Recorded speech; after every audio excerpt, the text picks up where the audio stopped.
The lute player is an oil on canvas painting from 1623 or 1624 now in the Louvre by the Haarlem painter Frans Hals, showing a smiling actor wearing a jester's costume and playing a lute.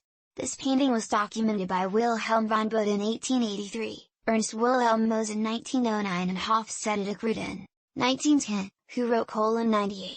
A Fool with a Mandolin.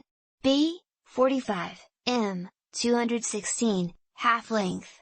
A man turned half right, in a red costume trimmed with yellow. He has long hair, and wears a red and yellow cap. His head is seen in full face, he looks up to the left. With his right hand he touches the strings of a mandolin, his left hand grasps the neck. Very freely handled. Especially good are the various contrasting flesh tones, the red and the yellow of the costume, and the reflections in the eyes. Sign in the right at top, F, H, canvas, about 29 inches by 24 inches. A copy, B, 16, and cm.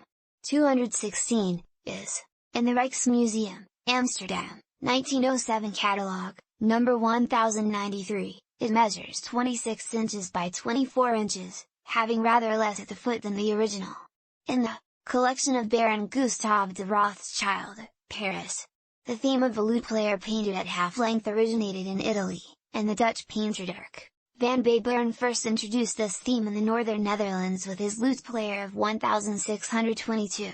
Beberen's player is pointing his lute towards the viewer with his mouth open in song. Hals' player is looking up and smiling naturally, as if he is playing with a singer or another musician not in view. This painting is a good example of Hals' rough style of painting with loose brush strokes. A period copy now in the collection of the Rijksmuseum has been dated before 1626 based on an engraving, and it has been attributed variously to Hals, his brother Dirk, and Judith Leyster. 2.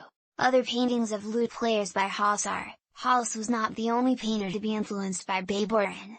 Hendrik Terras Broekhuis painted several lute players in the 1620s, and a few of them seem to merge aspects of Beberen and Hals, though his later version seems to follow Hals more closely.